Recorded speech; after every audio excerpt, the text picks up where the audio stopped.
Mickey kitchen and eating চ্যানেলে আপনাদের সবাইকে স্বাগত জানাই। আমি আবারও একটি কুকিং ভিডিও নিয়ে চলে এসেছি। আজকে আমার কুকিং ভিডিওর নাম হচ্ছে চিংড়ি মাছ আলু দিয়ে ঝোল। তার জন্য কী কী সামগ্রী নিয়েছি আপনাদের সাথে আমি শেয়ার করে নেব। প্রথমেই নিয়েছি একটু বড় সাইজের চিংড়ি মাছ, আমি নুন হলুদ মাখিয়ে রেখেছি, প্রায় 300 গ্রাম আছে। নিয়েছি আলুটাকে আমি সিদ্ধ করে নিয়েছি, আপনারা কাঁচা পারলে কাঁচায় নিতে পারেন। নিয়েছি কাঁচা পেঁয়াজ, টমেটো, ধনেপাতা, কাঁচা লঙ্কা, আর নিয়েছি আদা রসুন বাটা, তার সাথে একটু পেঁয়াজও আছে। তেলটা গরম হয়ে গেছে, আমি মাছগুলো ছেড়ে দেব, আপনারা সাথে থাকুন।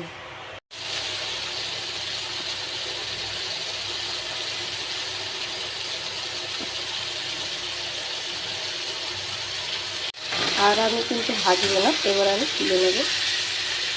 আপনাদের আমি আগেই বলেছি যে বেশি ভাজলে কিন্তু টেস্টটা খুব একটা আসে না, তাই আমি এবার সব তুলে নেব।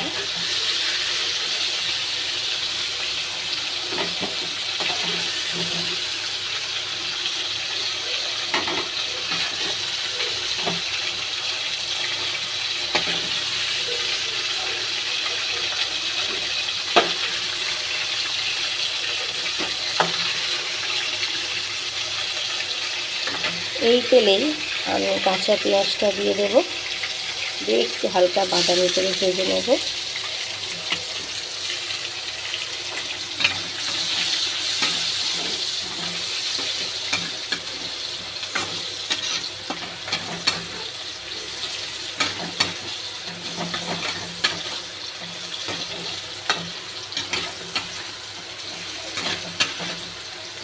হালকা একটু নুন দিয়ে দেবো যাতে পেঁয়াজটা মজে যায়।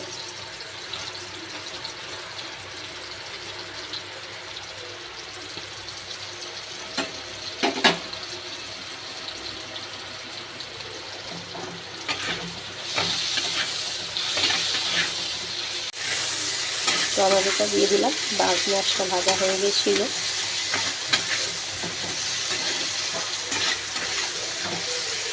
টমেটোটা মজে গেছে, এবার আমি আদা রসুন আর হালকা একটু পেঁয়াজও বাটা আছে সেটা দিয়ে দেব, দিয়ে হালকা একটু নেড়ে নেব।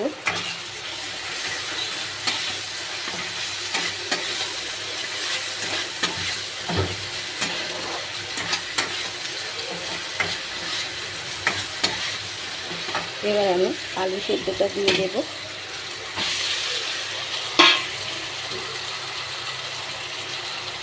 কাঁচা লঙ্কাটাও দিয়ে দেবো, দিয়ে একটু কষে নেব।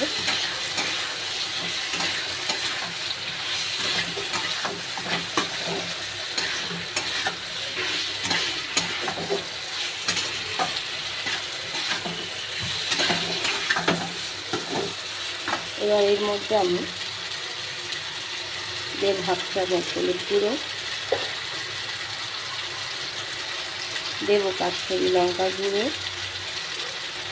লাল হওয়ার জন্য, দেব নুন। আমি ভাজার সময় নুন দিয়েছিলাম, তাই আমার প্রয়োজনীয় মতো নুন দিলাম।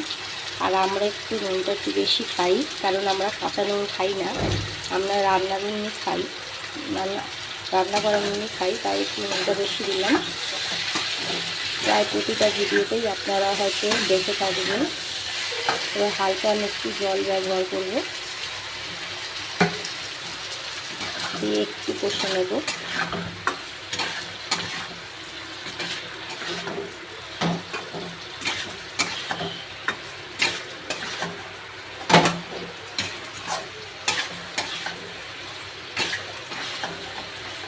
কষা হয়ে গেছে, এবার আমি জলটা দিয়ে দেব।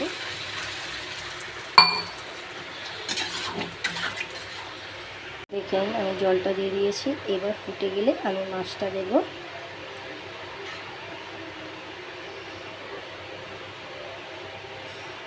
প্রায় 5 মিনিটের মতো একটু ঢাকাটাও দিয়ে দেব। আমি একটু দেখবো ঢাকাটা খুলে ঝোলটা ফুটেছে কিনা। দেখলাম ঝোলটা কিন্তু ফুটে গেছে, একটু নেড়ে দিলাম। নেড়ে দিয়ে এবার আমি চিংড়ি মাছটা দিয়ে দেব, এর সাথে ধনে পাতাটাও আছে সেটাও সবটাই দিয়ে দেব, দিয়ে একটু আমি নেড়ে নেব।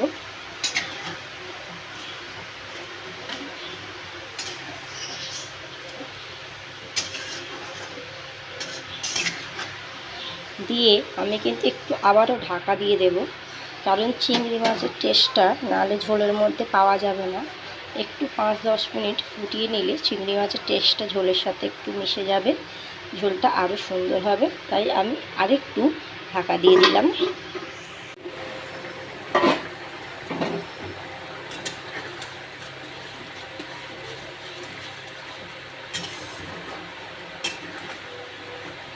দেখে নিন আমার চিংড়ি মাছের আলু দিয়ে ঝোল রেসিপি রেডি হয়ে গেছে। আমি আর কিন্তু ঝোলটা মারবো না, কারণ ভাতের সাথে খাওয়া হবে। এবার আমি নামিয়ে নেব। দেখুন আমি নামিয়ে নিয়েছি। কত অসাধারণ দেখতে লাগে। যদি আমার এই ভিডিওটা আপনাদের ভালো লাগে তাহলে আপনাদের কাছে আমি আশা করবো একটি লাইক, কমেন্ট আর শেয়ারে অত্যন্তভাবে সাবস্ক্রাইব করতে ভুলবেন না। নমস্কার।